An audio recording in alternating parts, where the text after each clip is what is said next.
Glória a Deus. A paz do Senhor, queridos irmãos. Amém. Maravilha, estamos aqui esta noite para adorarmos o nome do Senhor. Temos feito isso através dos inspirados louvores aqui, entoados desde o momento dos hinos congregacionais. Amém?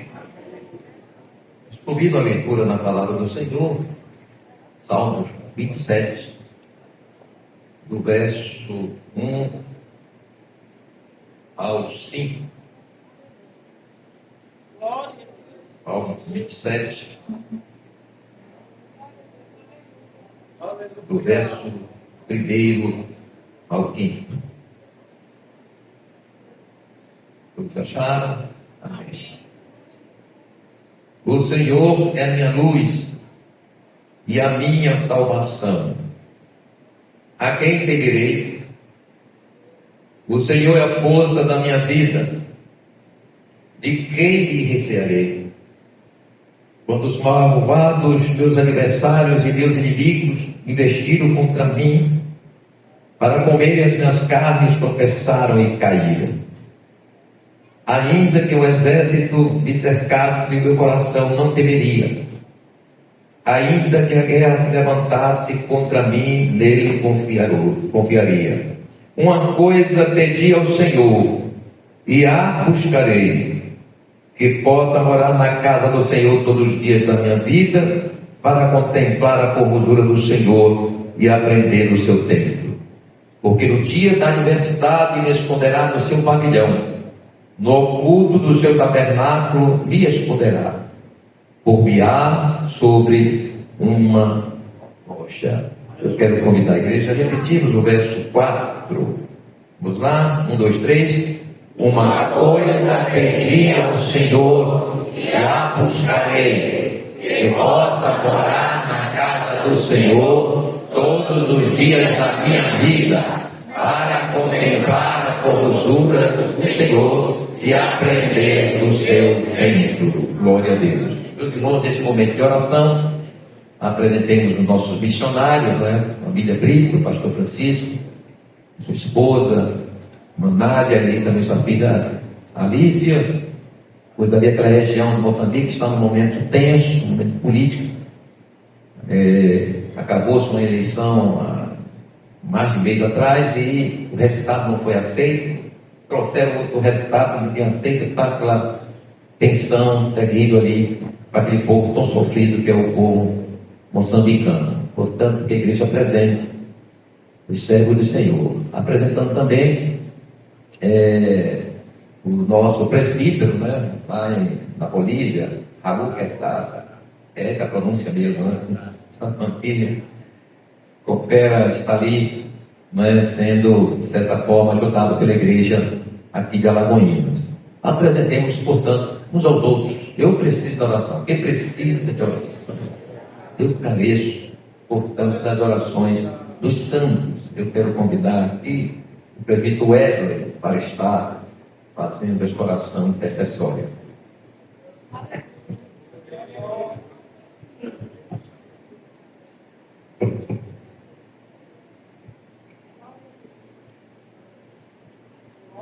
Glória a Deus, irmãos, com Pai do Senhor Jesus. Amém. Vamos orar em nome de luz. Senhor, meu Deus e meu Pai, nós te agradecemos, meu Senhor, por mais esta noite que estamos na tua casa, para te adorar, te exaltar, te agradecer e te render graça, Senhor, porque o Senhor é a nossa salvação. E te pedimos nesta noite, Deus amado e santo, que o Senhor contemple as nossas orações, Deus, a cada pedido que foi colocado diante do altar, Senhor amado, que o Senhor receba, Pai, em nome de Jesus Cristo, entre em providência, Deus.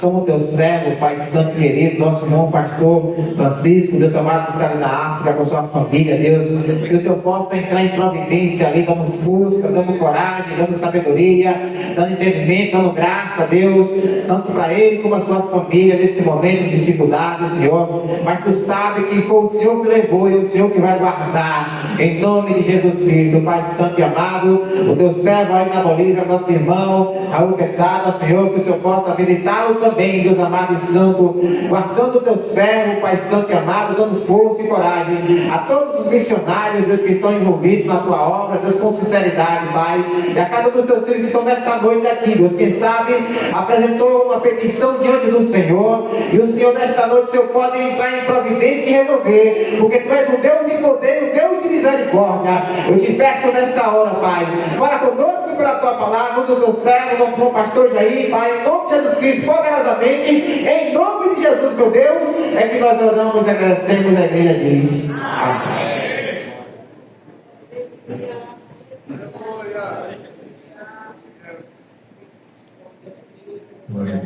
Meus irmãos, o contexto do Salmo 27 refere-se à época do reinado de Davi sobre todo Israel. Quando falamos de Davi, falamos do seu coração que era repleto de amor a Deus, e fazia com que Davi fosse um adorador em excelência. A adoração de Davi, portanto, era uma adoração verdadeira. Era em espírito e em verdade. É como que os céus parassem para ouvir o dedilhar da harpa, para ouvir a voz de adoração deste rei, que a palavra do Senhor nos diz que é segundo o coração de Deus. Havia, na verdade, uma fina e transparente comunhão entre Deus e Davi. Deus conhecia todos os sentimentos dele. Deus conhecia as suas falhas. Deus conhecia as suas fragilidades, também seus ímpetos e medos. Não havia segredos entre Davi, Deus e Deus e Davi. Era, na verdade, um relacionamento muito fino.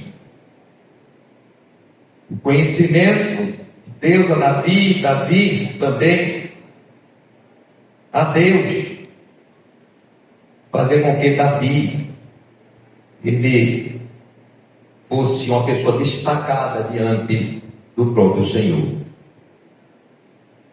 Podemos observar ainda na adolescência de Davi, na sua árdua missão de cuidar das ovelhas do seu pai. Nós vemos, portanto, que aquele cuidado que ele tinha pelas ovelhas, de onde provinha a sobrevivência da família, era daquelas ovelhas que vinha o leite, a coalhada, o queijo, também a extração da lã. Davi estava, portanto, numa posição de certa forma diferente de seus irmãos. Enquanto Davi estava no campo, e podemos assim dizer, no anonimato, no esquecimento, nós vemos isso justamente na ida de Samuel para ungir aquele que seria o rei de Israel. Nós vemos lá, portanto, todos os filhos estavam, os demais filhos estavam presentes. E sequer Jessé, ele se atentou de que ainda restava um. Precisou Davi perguntar: acabaram-se os mancebos? E aí foi que veio a lembrança: ainda um. Glória a Deus. Então, enquanto seus irmãos estavam na proeminência, no destaque, pois eram física e aparentemente superior a Davi, e Davi permanecia ali, portanto, esquecido dos vales, montanhas, cuidando das ovelhas do seu pai. Mas Deus então resolve inverter a ordem das coisas. E é assim que Deus gosta de agir. E nós vemos no 2 Samuel, versículos 7 e 8, uma expressão muito linda que fala disso. Desta ação divina agora para mudar as coisas, a ordem das coisas na vida de Davi. E diz assim: eu te tomei. Aliás, versículo 1: agora, pois, assim dirás ao meu servo Davi: assim diz o Senhor dos Exércitos, eu te tomei da malhada de detrás das ovelhas, para que fosse o soberano sobre o meu povo, sobre Israel. E vemos que o desaparecido aparece. O não visto, ele agora será colocado diante dos olhos de todos. O menor se torna o maior. Que coisa maravilhosa. Davi é ungido, portanto, a rei de Israel. E todos os filhos destacados de Jessé, que estavam diante ali do sacerdote Samuel, entendemos que foi um momento não muito agradável para aqueles moços. Não esperavam pela expressão que era Davi diante dos seus irmãos, que eram, repito, fisicamente e também na questão da formosura, era superior ao próprio Davi. Mas o que observamos, queridos irmãos, é que Deus, Ele gosta justamente de agir no improvável, naquilo que é improvável, naquilo que não se deposita nenhuma expectativa.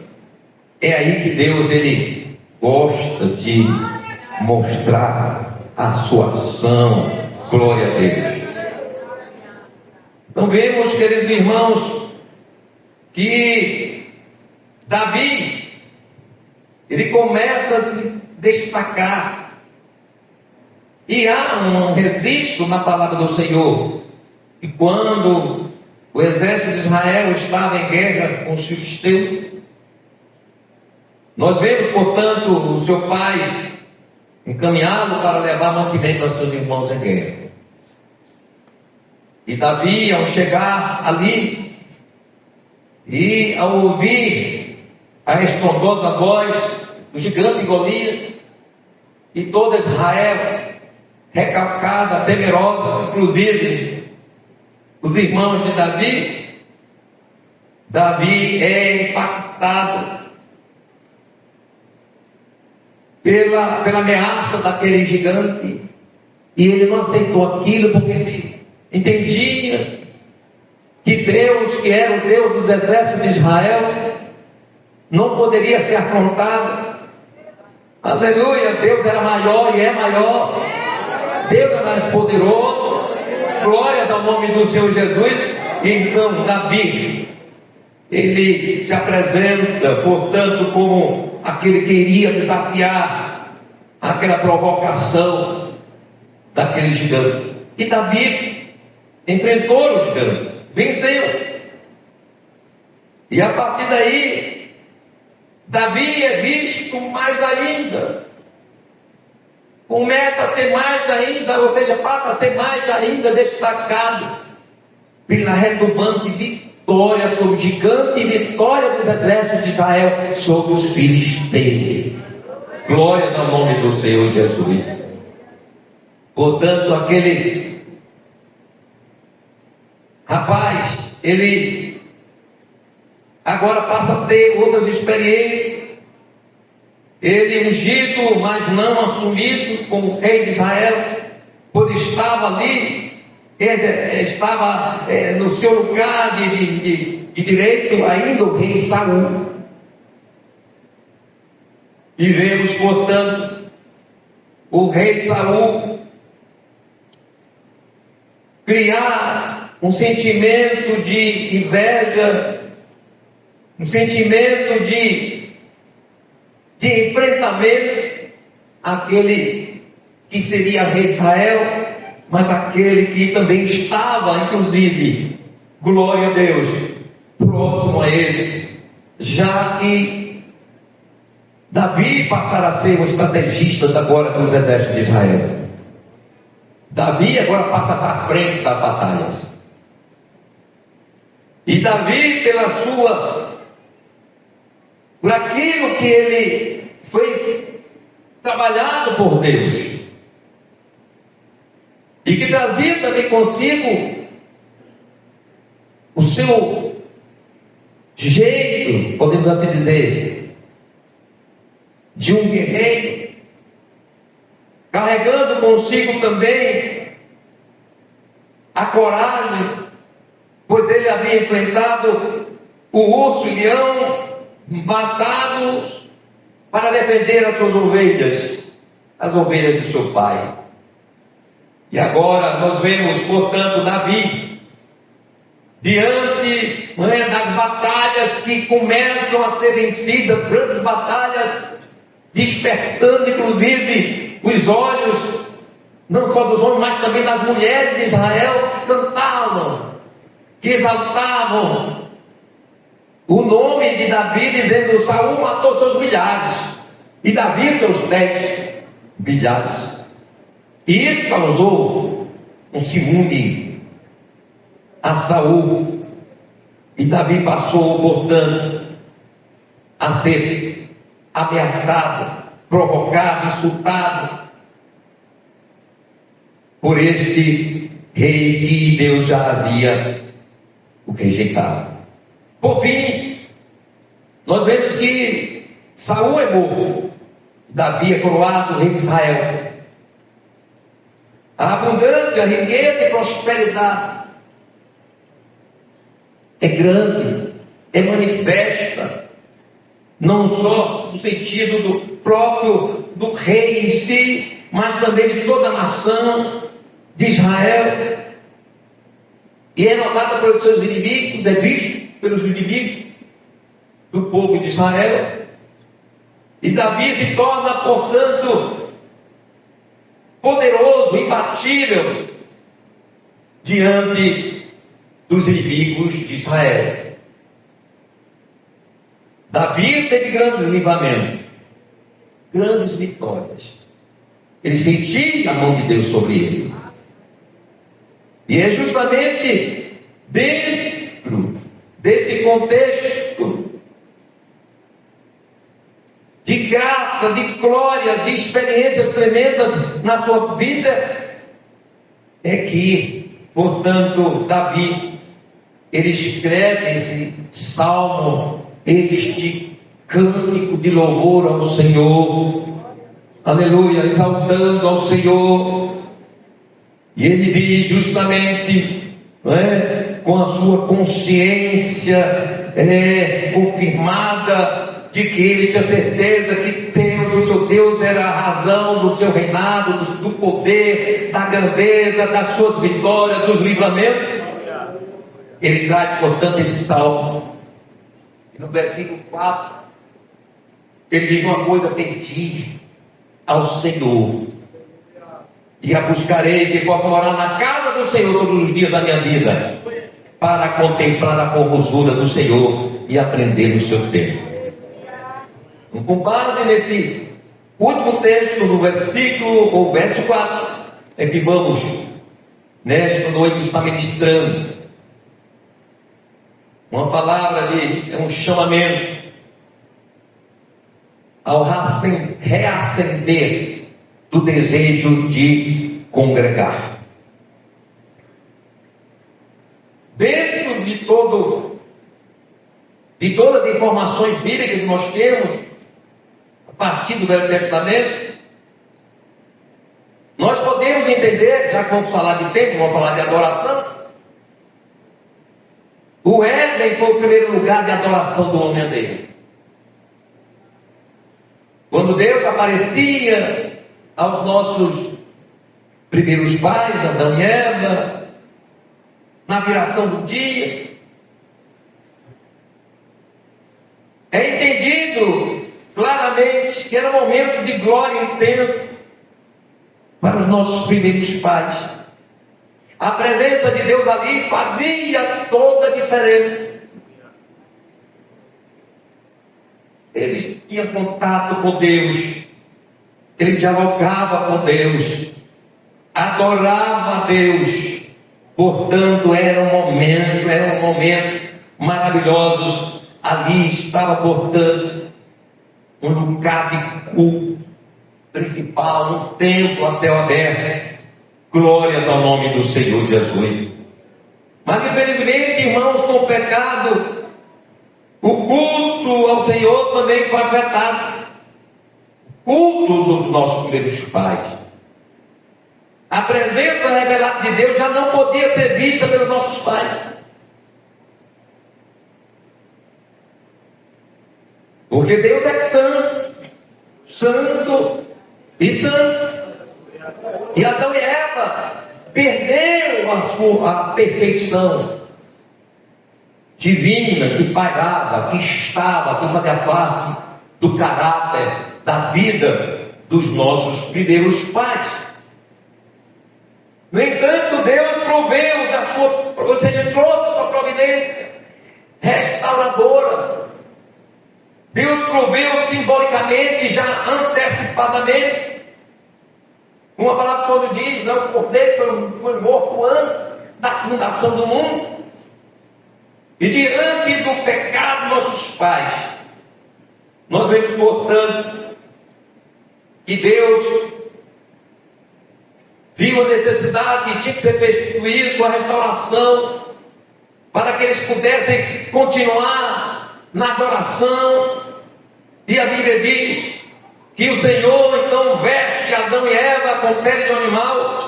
Esse animal foi morto. Ali simboliza o sacrifício, que houve derramamento de sangue. O animal que o próprio Deus sacrificou, ali mostrando o que viria a acontecer no futuro com o sangue de Jesus, que seria derramado para a restauração dos homens perdidos e novamente trazendo de volta a adoração plena. Aleluia! Então a adoração é continuada, embora sem a glória visível de Deus, mas a presença de Deus espiritual estava também com os nossos primeiros pais. Continuou.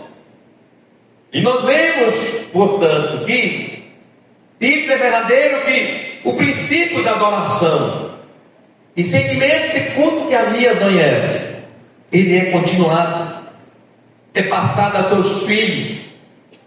E no Gênesis 4, versos 3 e 4, nós vemos lá, portanto, glória a Deus, esta verdade do princípio da adoração que foi passada de Adão e Eva para seus filhos. E o verso 3 e 4 de Gênesis, ele fala, diz: aconteceu ao cabo de dias, que Caim trouxe do fruto da terra uma oferta ao Senhor. Verso 4: e Abel também trouxe dos primogênitos das suas ovelhas e da sua gordura. E aqui não estou colocando os métodos da adoração, porque o texto aqui diz: já tentou o Senhor para Abel e para a sua oferta. Estamos falando aqui que todos os dois tiveram ou trouxeram consigo aquilo que seus pais transferiram, o sentimento, o princípio da adoração. E eles, portanto, adoraram ao Senhor. E vemos, portanto, o culto ao Senhor se estendendo de geração em geração. Chega Noé. No Gênesis capítulo 6, versículo 8 e 9, nós vemos lá justamente, não é, este entendimento de que ali havia culto. E no versículo 8 diz: Noé, porém, achou graça aos olhos do Senhor. E achou graça porque havia comunhão com Deus, havia relacionamento, havia conversa, havia louvor, havia adoração. Glória a Deus. Deus, nós como adoradores diante do Senhor somos agradáveis. Deus se agrada, Ele se sente bem. Achamos graça aos olhos do Senhor quando nossa adoração ela acontece. E no versículo 9 do texto citado diz: essas são as gerações de Noé. Noé era varão justo e reto em suas gerações. Noé andava com Deus, consequentemente seus filhos, sua família andava com Deus. Glórias ao nome do Senhor Jesus. E aí a história continua. Chega Abraão, que não obstante o ambiente idolátrico da sua família, e Deus se manifesta àquele homem, e se Deus manifestou a ele, é porque havia algo entre Abraão e Deus. Havia um sentimento de temor, o entendimento de que só Deus devia ser adorado. E então diz: olha, Abraão, vou tirar você desse meio da idolatria, porque você é um adorador. Glória a Deus. E Abraão, então, o Abraão, naquele momento, ele passa esse sentimento de adoração a Isaac, que chega a Jacó, e nós vemos lá na frente, né, Jacó fugindo de seu irmão, fazendo um momento de adoração ao Senhor. Glórias ao nome de Jesus. A adoração chega a Israel, que chega aos apóstolos, a igreja primitiva e por mim, chega até nós, igreja desse tempo. Glória a Deus. Mas mais à frente, irmãos, nós vemos também dentro do Velho Testamento, em 1 Samuel capítulo 1, versículos 2 a 4, uma família de adoradores. Estou falando de Elcana, que era um adorador contínuo e que induzia toda a sua família à adoração. Glórias ao nome do Senhor Jesus. O texto diz que ele subia sempre a Siló para adorar ao Senhor. E ele não ia sozinho, ele ia com sua família. Glórias ao nome do Senhor Jesus. Aleluia! E diante deste princípio da adoração, foi que Ana, lá no templo, diante onde estava ali o sacerdote Eli, nós vemos, portanto, aquela mulher fazendo um clamor silencioso. E Deus ali naquele lugar de adoração, aquela mulher, ela vivia a adoração, embora ela era uma mulher zombada, sofrida pela Penina, que era também fazia parte como esposa ou como mulher de Elcana. E dizemos isso colocando, portanto, uma vírgula. Era a cultura do momento, mas Deus não se agradava com aquilo. Deus criou macho e fêmea, criou só Adão e Eva, não criou Evas para o Adão. Adão e Eva, um e um. Glórias ao nome do Senhor Jesus. Portanto, a gente vê agora também Ana, revestida com sentimento de adoração. Ela passa agora o princípio da adoração para o garoto Samuel, que ela, depois de receber a bênção, ela oferece ao Senhor.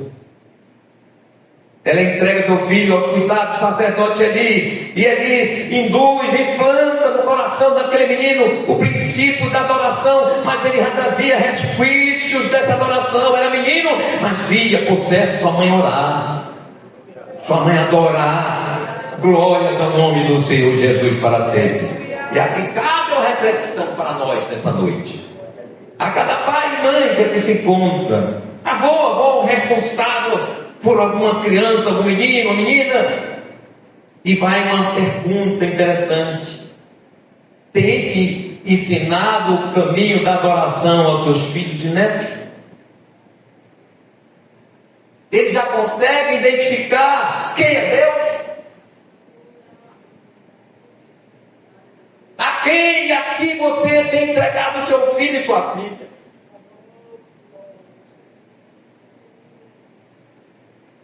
Sua vida de adorador, pai, mãe, avô e avó, é testemunhado por seu filho?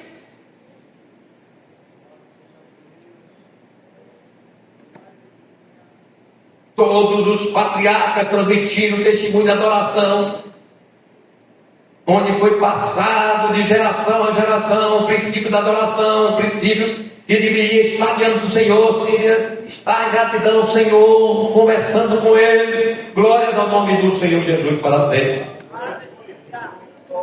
Aleluia.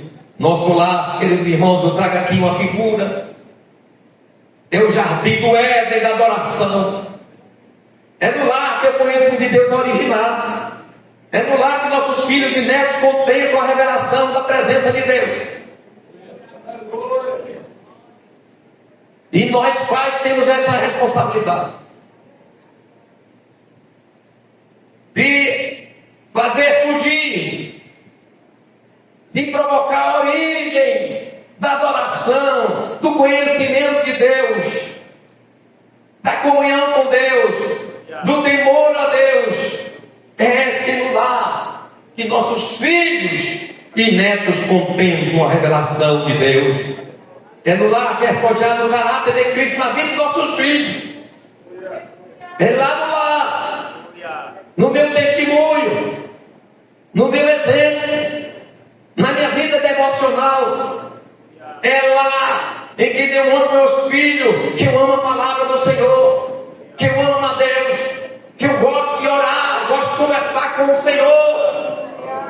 Portanto, queridos irmãos, é importante nós estamos aqui nesta noite fazendo referência a esta responsabilidade também que nós temos para que nossos filhos eles sejam instruídos e recebam e entendam e vivam o princípio da adoração, o princípio do louvor ao Senhor. Portanto, não se pode transferir esta responsabilidade. Eu fiz questão de pontuar isso ao pastor, aos líderes da UIADA, aos professores e regentes infantis. Não são deles a responsabilidade. Aleluia. Ela é unicamente dos pais. E a igreja faz o polimento, o aprimoramento, o melhoramento daquilo que ele está trazendo de casa. Glórias ao nome do Senhor. Mas tem pai, irmãos, que acha que cobra. A igreja não faz nada, a igreja é isso, aquilo, ele não faz nada em casa pelo seu filho, mas quer que a igreja faça um milagre. Se seu filho não vem formado de casa, a igreja não terá condição de fazer, de forjar a adoração dele. E às vezes vai até se sentir incomodado vir à igreja.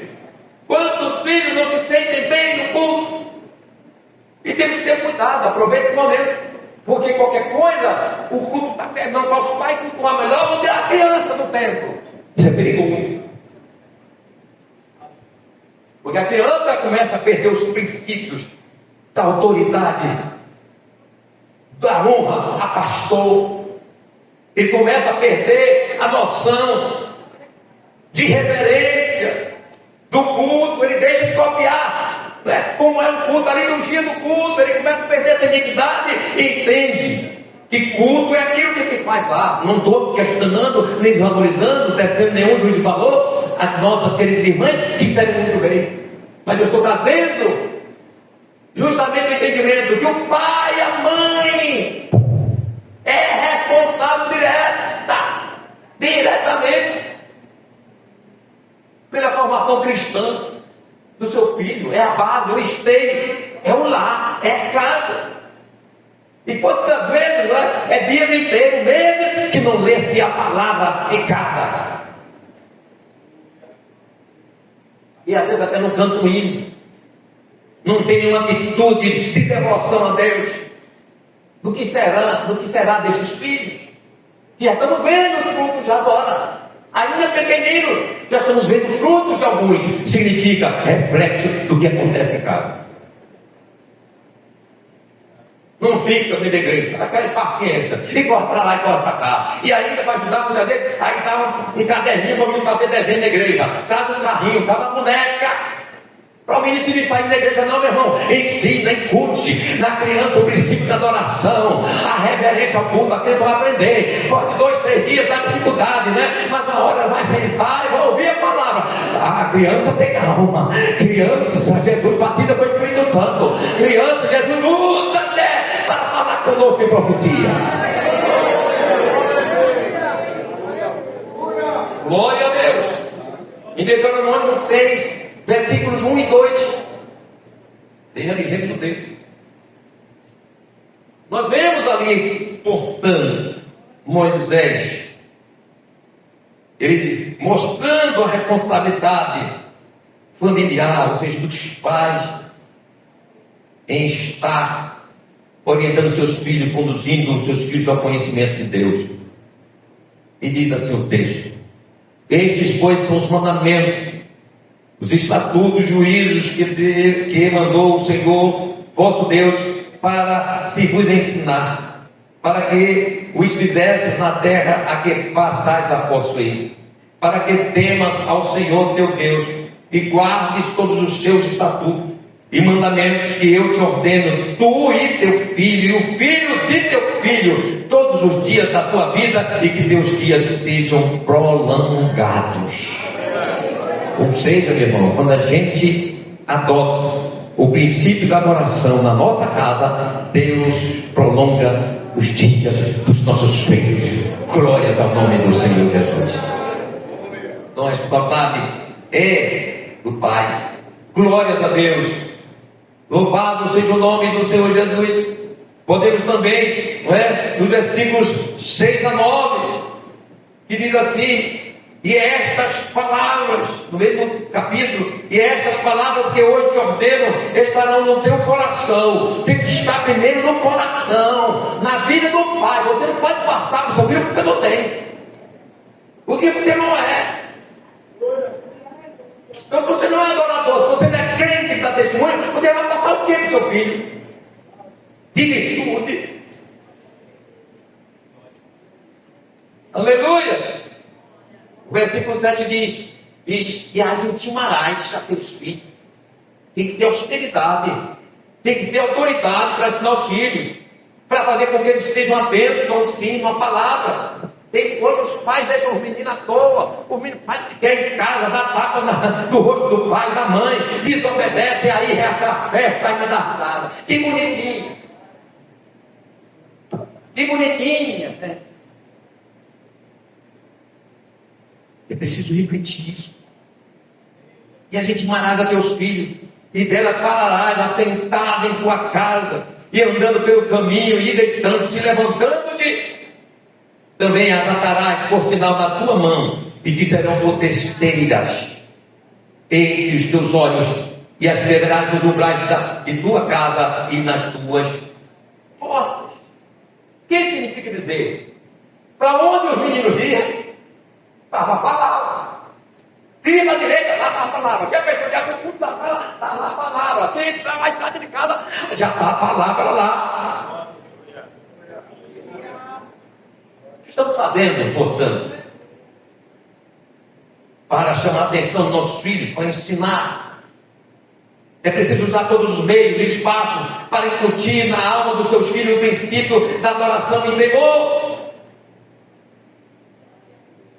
Ocupe o tempo dos seus filhos na leitura e meditação da palavra de Deus. Ensine seus filhos a citar versículos, a memorizar versículos. Ensina. Aleluia. Transforme o seu lar no cenário da busca a Deus. Coloca freio no uso do celular, das redes sociais. Disciplina assistir das 7 seu lar. As demais coisas são entretenimentos que devem ser mantidos com todo cuidado para que não envenenem o nosso filho. Mas o que tem que prevalecer na nossa casa é o culto ao Senhor. Não é que você vai ficar perguntando lá, olha a Deus, quase pudesse, né? Aleluia, glória a Deus, e bênção. E olha, vamos orar aqui, bênção. Mas você tem que manter o senso, o desejo pela adoração dos seus filhos. Eles se sentam bem, aí ele tem a iniciativa de ouvir o hino, de cantar o hino. É aí que desperta o menino interesse. Eu vou tocar bateria na igreja, vou tocar no teclado. É aí nesse princípio, é aí que começa a nascer dessa convivência do lar. Mas que, no entanto, muitos pais estão distraídos. Está aí, traga o celular, o menino assiste, quer ver o que quer. E é horas e horas, ele está dentro da igreja, e na igreja ainda atormenta o pai ou a avó. Eu quero celular, e a mãe e o pai ainda dá. E é sabido, inclusive, que tem adolescentes aqui, por causa disso, que se afastam de duplas para ficar usando o celular na hora do culto. Corrija isso, filho. Não deixe estar no culto com o celular. Aquele lugar de adoração, aquele lugar de aprendizado de Deus. Mas aí você deixa o filho até no culto, o menino está no celular. E às vezes até o pai e a mãe também, né? Que exemplo maravilhoso. Vamos para frente. No processo de desenvolvimento da adoração do povo de Deus, podemos ver que ela começa a ter maior significado no deserto.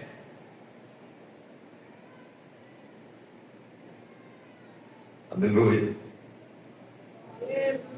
Mas vimos também que antecipadamente Moisés ele traz esse sentimento de culto, de adoração, inclusive coletivo. Quando ele ordena, Êxodo 12, versículo 1 a 12, que foi na saída ali, quando celebrou a primeira Páscoa. Estavam na mesma unidade de pensamento e fé, embora cada um na sua casa, e recebendo aqueles que não tinha condição, quem sabe, estaria também ali, somando, participando naquele momento. Aquilo era um culto, era uma adoração.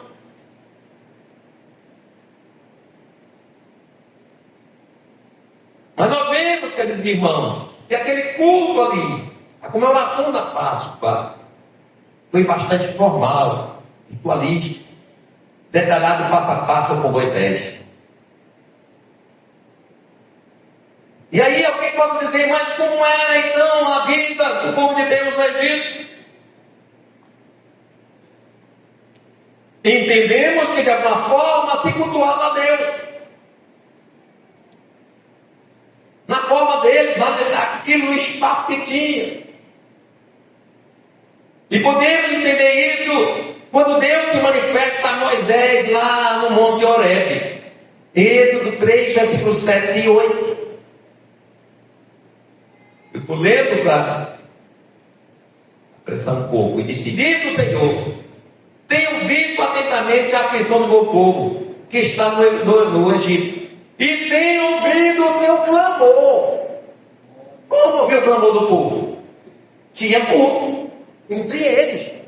Quem sabe a família não podia se juntar muito, porque eles estavam uma vida de não tinha essa liberdade, mas não deixavam de ter culto. É tanto que a Bíblia diz que Deus, ele diz, olha, por isso, ouvi o clamor do meu povo, por isso eu desci. Glória a Deus! Louvado seja o nome do Senhor Jesus. Portanto, havia, sim, essa adoração. Mas é após a poderosa travessia do Mar Vermelho que acontece um culto mais fervoroso.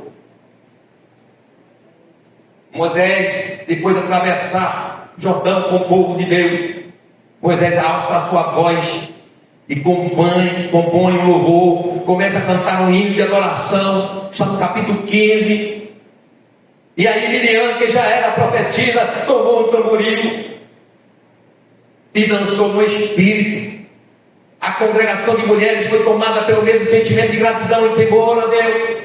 Não foi dança carnal, não foi samba, pagode, axé, não foi as danças de expressão corporal de uma coreografia. Foi adoração em espírito e em verdade. Ali não tinha carne, ali tinha adoração em espírito e verdade.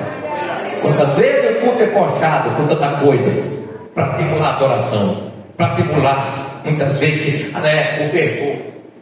Aí volta para dançar. E agora tem um cara de grupo nosso dançando também. Já fica balançando, mas o está soprando vento dentro da igreja. Tem hora que a gente dança no espírito, mas depois tem igreja que consegue dançar até o final. A adoração, a dança, eu já vi crentes dançando no espírito, que é coisa boa. Mas já acordar, já criar, aquele modelo de dança, pelo menos a Assembleia de Deus não rima muito não. Pode alguém copiar por aí, eu fico estranho. Não dá para. De uma vez numa igreja Assembleia de Deus, uma manhã de dominical, e fui visitar um companheiro. Quando cheguei lá, aí tinha um grupo já cantando assim à frente, um grupo de louvor, e eu disse, gente, ali, daqui a pouco me chamaram também. E agora? Já bateu. Aí eu fiquei lá, Jesus, aqui, né? Estou fazendo aqui, perdendo já o sangue de Jesus, e o povo balançava, e eu não vi. Cheguei em outra congregação, não foi aqui não. Aí tinha o obreiro lá, aí pegou o povo, e fez aquela fila, aí a música tocando, ele fez uma fila dentro da igreja, aquela caminhada para derrubar o muro de Jericó. E lá vai eu também.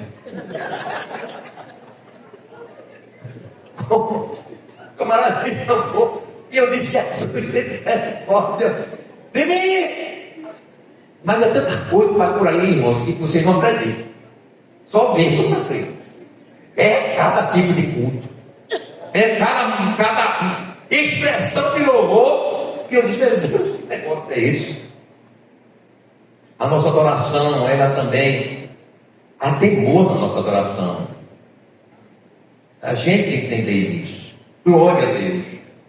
Então, naquele momento, há aquela glória, aquela graça divina operando pelaquela grande e retumbante vitória de atravessar aquele mar no milagre do Senhor.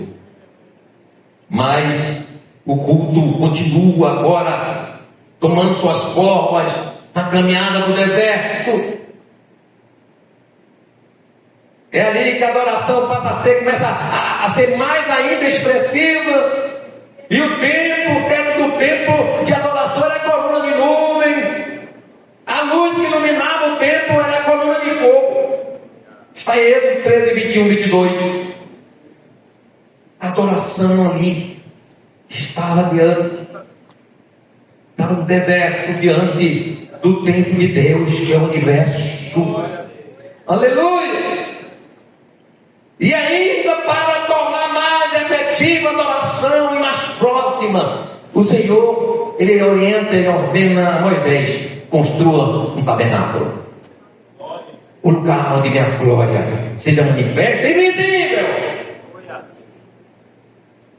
Porque quando a glória descia ali na arca, o povo via a nuvem da glória do Senhor. Deus tornou mais efetiva a adoração.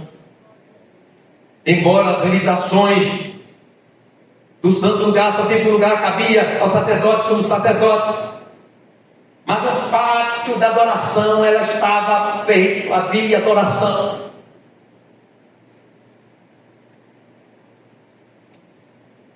Então a adoração, ela torna-se mais expressiva, justamente ali é colocada a arca arca da aliança, que foi mandada da de Deus construída e colocada no lugar mais íntimo daquele templo. E aí, irmãos, a glória do Senhor. Aí eu já para a questão da conclusão daquele tabernáculo. A tenda é construída, tudo estava no seu devido lugar. O altar do holocausto, a pia da limpeza dos sacerdotes, a luz dos candelabros acesos, os pães da proposição na mesa, o altar do incenso, lá no acesso e dentro já do Santíssimo Lugar. E aí, os dirigentes do culto foram escolhidos, consagrados por Deus. E então é feita a inauguração. A nuvem da presença do Senhor desce sobre dentro da tenda, ao ponto de não se conseguir entrar na tenda. Versículo 34 e 35 diz: então a nuvem cobriu a tenda da congregação, e a glória do Senhor encheu o tabernáculo, de maneira que Moisés não podia entrar na tenda da congregação, porquanto a nuvem ficava sobre ela, e a glória do Senhor enchia o tabernáculo. Aí ele já traz para o contexto de tempo. É no tempo que acontece a manifestação da glória do Senhor. É verdade que a primeira manifestação da glória do Senhor é neste corpo nosso, onde habita o Espírito Santo, fazendo desse corpo santuário do Espírito Santo, o templo de Deus, como diz Paulo. Mas Deus estava estabelecendo para adoração futura, coletiva, dos salvos, glórias ao nome do Senhor Jesus. Portanto, o templo é lugar da manifestação da glória de Deus, através da oração, dos louvores santos, da ministração da palavra pura e o operar dos dons espirituais. Louvado seja o nome do Senhor. Então você deve valorizar o templo, valorizar o congregar, porque lá e aqui, como nós estamos, sentimos a glória permanente, atuante. Só quem consegue ver a glória é quem é espiritual, é pelos olhos da fé, olhos espirituais, não é pelo olhar humano. E eu tenho certeza, se você é espiritual, você está contemplando, já vem contemplando, e desde quando entrou aqui, já contemplou, está contemplando a glória de Deus neste lugar. O tabernáculo se foi, veio o templo de Salomão, e a adoração é continuada. O princípio do congregar é mantido. E nós vemos o templo que era desejo de sonho de Davi, é agora construído por seu filho, o rei Salomão. Um espaço maior do que a tenda da congregação, do que o tabernáculo. A arquitetura e preciosidade de detalhes daquele templo chamava a atenção do mundo, daquele momento. Era uma das grandes maravilhas da época. Todos queriam ver o templo de Salomão. E não só isso, queriam ver tudo o que acontecia lá, inclusive o culto, tudo que acontecia no reino lá. Ao ponto da rainha de Candace sair de terra distante para comprovar que aquele lugar era mais do que um reino humano rico. Lá estava o trabalhar de Deus na vida de Salomão. É tanto que Deus, praticamente uma, que a rainha de Sabá será lembrada para a salvação, inclusive, porque não foi aprender a conhecer do ungido de Deus, que era Salomão.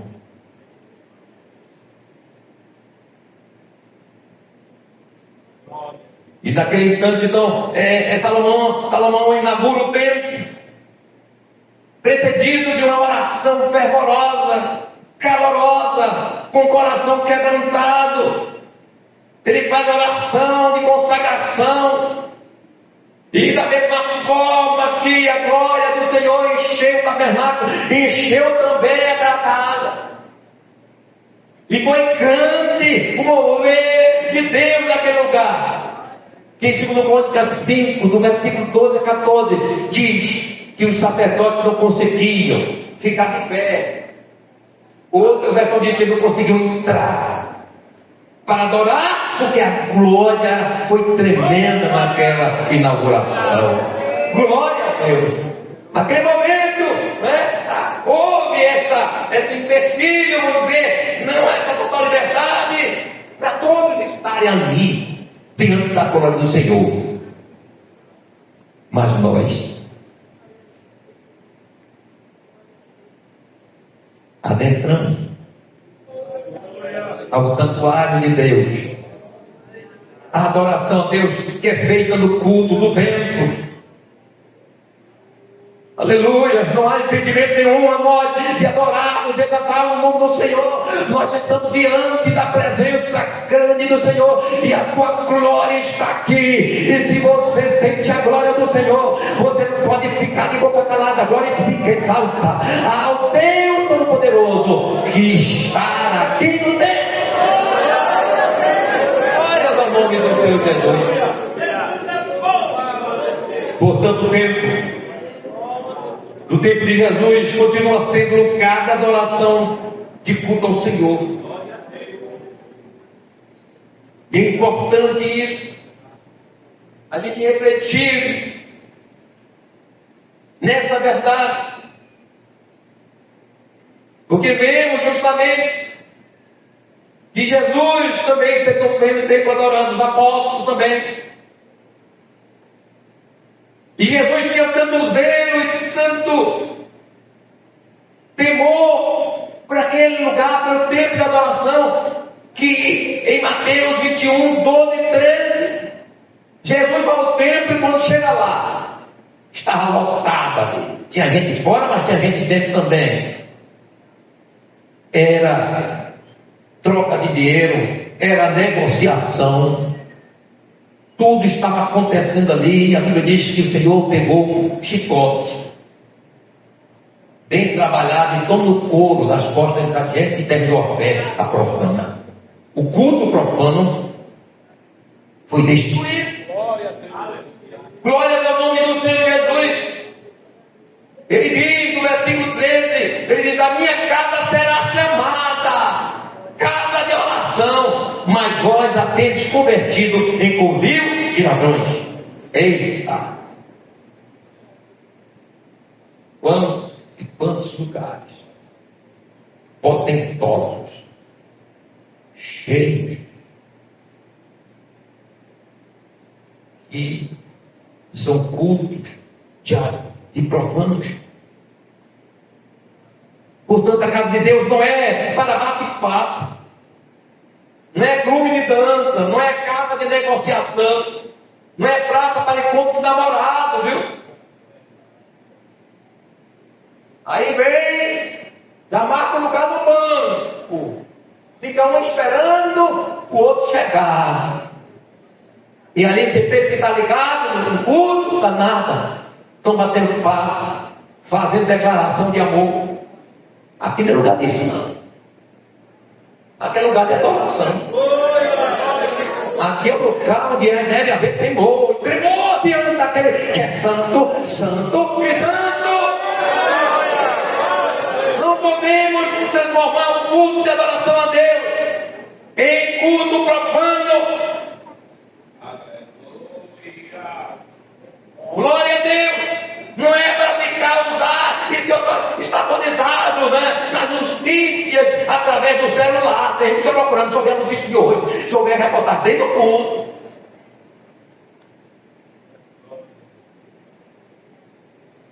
Você pensa que está enganando a quem?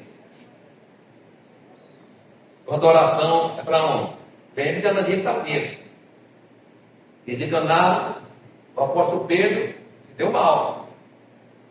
Foi prestar um culto falso, mentiroso. E Deus fez o quê? Humilhou. Matou o marido e a esposa. É preciso e nós reverenciamos o espaço. Aí vai outras coisas, aí vem qualquer roupa, vem apertada, toda apertada, às vezes é um vestido até comprido, mas vem colada, parecendo uma sereia. Tu vem adorar, vem mostrar o teu vestido e teu corpo. Mas não fica só na mulher, não. Tem os homens que querem mostrar também. As pernas musculosas, os bíceps. Aquele é lugar disso, mano. Aqui não é academia.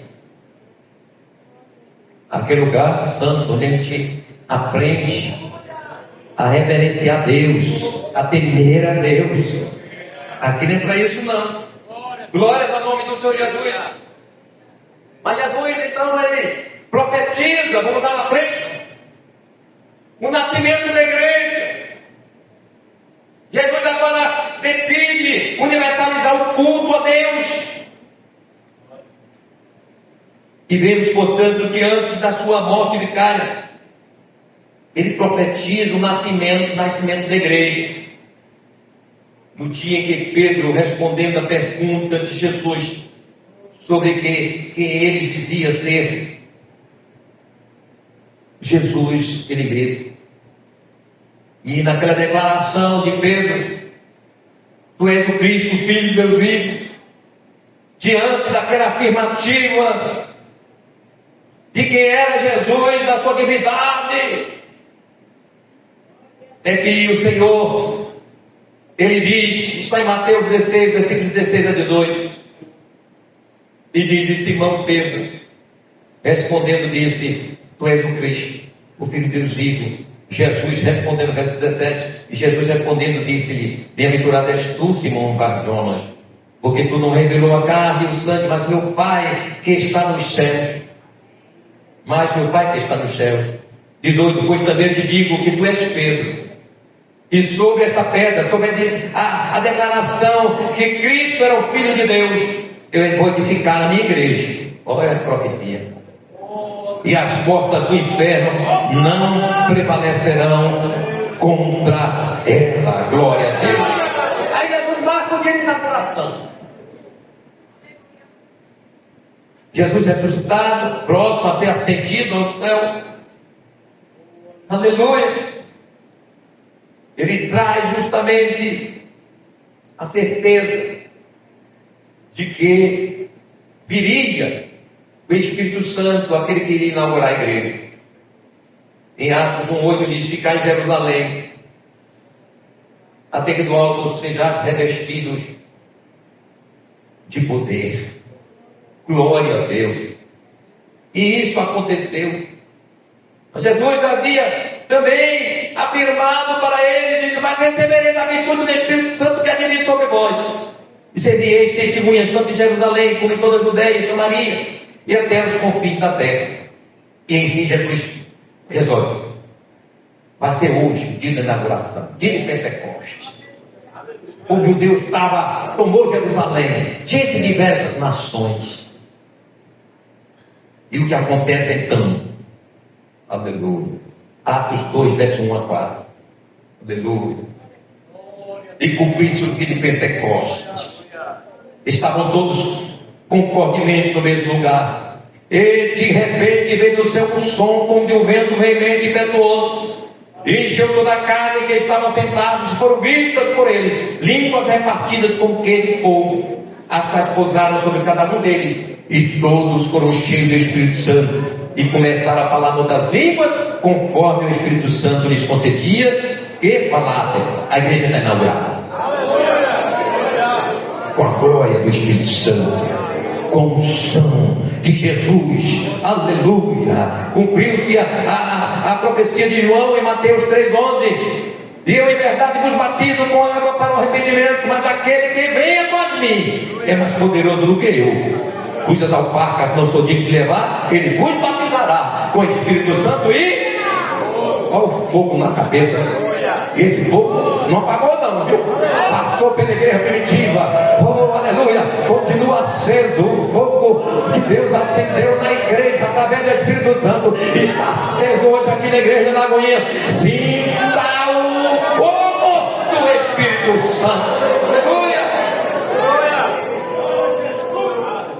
O tempo, portanto, está ali no sentido formado, embora o culto foi justamente no cenáculo, no espaço reservado, mas era um espaço que foi utilizado para adoração, para esperar Jesus. Ele estava ali orando, esperando a promessa. E ali então está desenhado, está definido a necessidade que tinha de haver um tempo, porque as conversões, as multidões, os milhares de salvos começaram a exigir, no sentido, não exigência, cobrança, mas no sentido de observar de que era necessário que congregasse aquele povo, que aquele povo ficasse espalhados. É aqui que está o sentido de tempo, de congregar. Glória a Deus.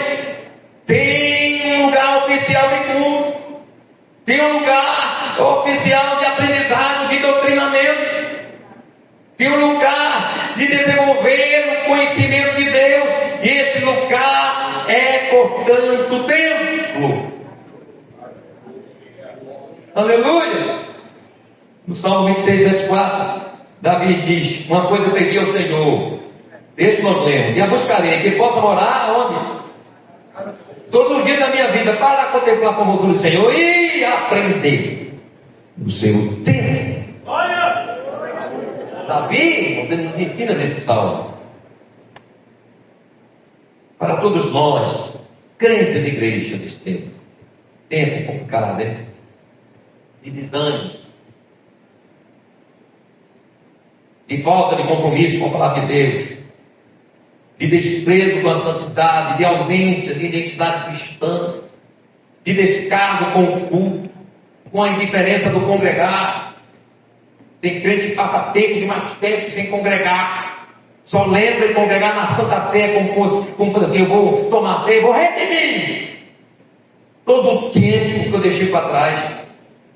Tem gente que troca o tempo, o culto, por passeios desnecessários, porque você pode programar a sua vida.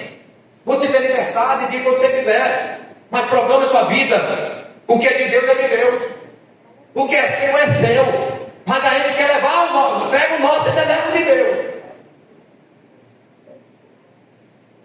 Precisamos voltar a congregar. Isso aqui não representa a congregação. Isso aqui não é nenhuma representatividade. E eu vou dizer sem ofensa a ninguém, isso é até vergonhoso. No culto doutrina, nós temos pessoas que são essas aqui, e muitas vezes, sem ofensa nenhuma, vem com quê? Para escalar. Tem que amar a casa do Senhor, tem que ter desejo. Nós temos tempo para tudo nessa vida,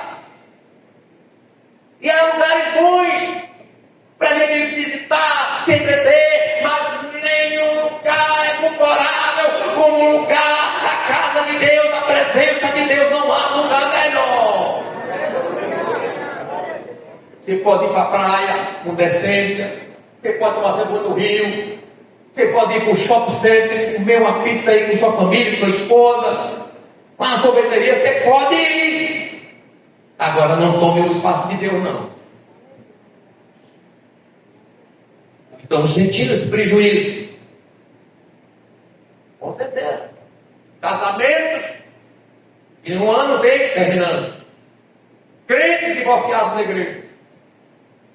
Filhos na droga. Filhas na prostituição. O que é isso? Ausência de segurança bíblica, de firmeza espiritual, de convicção. Quem é convicto, irmão?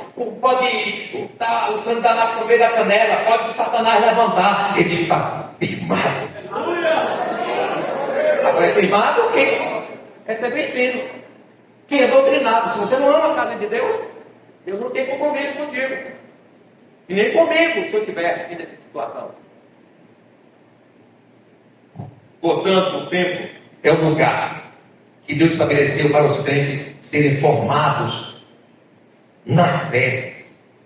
E começa em casa, os filhos aperfeiçoados. Você pode ler a Bíblia, tem que ler, pode orar em casa, enjoado, mas é na igreja, é no templo que acontece a edificação, a maturidade cristã, a convicção de fé. É no templo. Efésios 4, 11 a 16 afirma isso, que Deus deu à igreja pastores para isso.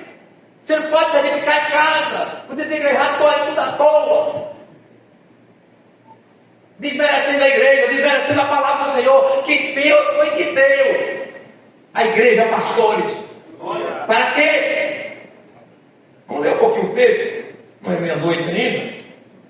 E ele mesmo deu uns para apóstolos, e outros para profetas, e outros para evangelistas, e outros para pastores e doutores, querendo que o aperfeiçoamento dos santos para a obra do ministério, para a edificação do corpo de Cristo, até que todos cheguemos ao quê? À unidade da fé e ao conhecimento do Filho de Deus, a varão perfeito, à medida da estatura completa de Cristo, para que não sejamos mais meninos inconstantes, levados de toda roda, todo vento de doutrina, toda roda por todo vento de doutrina, pelo engano dos homens que com astúcia enganam fraudulosamente. Antes, seguindo a verdade em amor, cresçamos em tudo naquele que é a cabeça, Cristo, do qual todo o corpo bem ajustado, ligado pelo auxílio de todas as juntas, segundo a justa operação de cada parte, faz o aumento do corpo para a sua edificação e amor.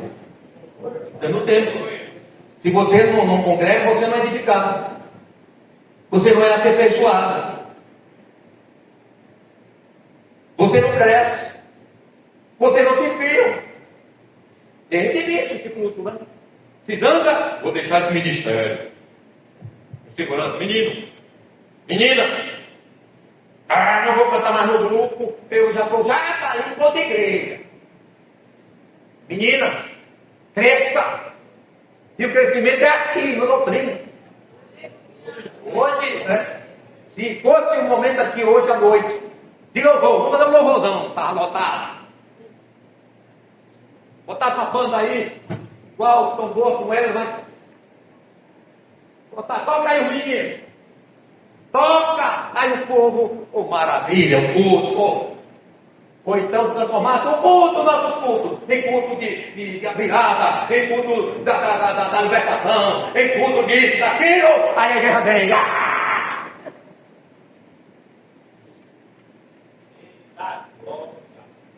Se alguém quer fazer espaço, mas primeiro se edifique, cresça, se amadureça, que até nesse ambiente você vai ser menino. Porque chega nesse trabalho aí começa aquele negócio todo. Aí daqui a pouco está o menino carregando o banco da igreja na cabeça, porque está o menino. E nós vamos falar, não agora,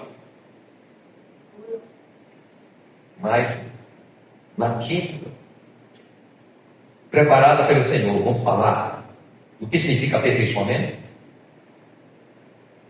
edificação, unidade da fé, conhecimento do Filho de Deus, varão perfeito, não ser menino que edifica, crescer em tudo e ser ajustado e ligado pelo auxílio das juntas, todas as juntas segundo a justa operação de cada parte, fazendo com que haja aumento do corpo para a sua edificação e amor.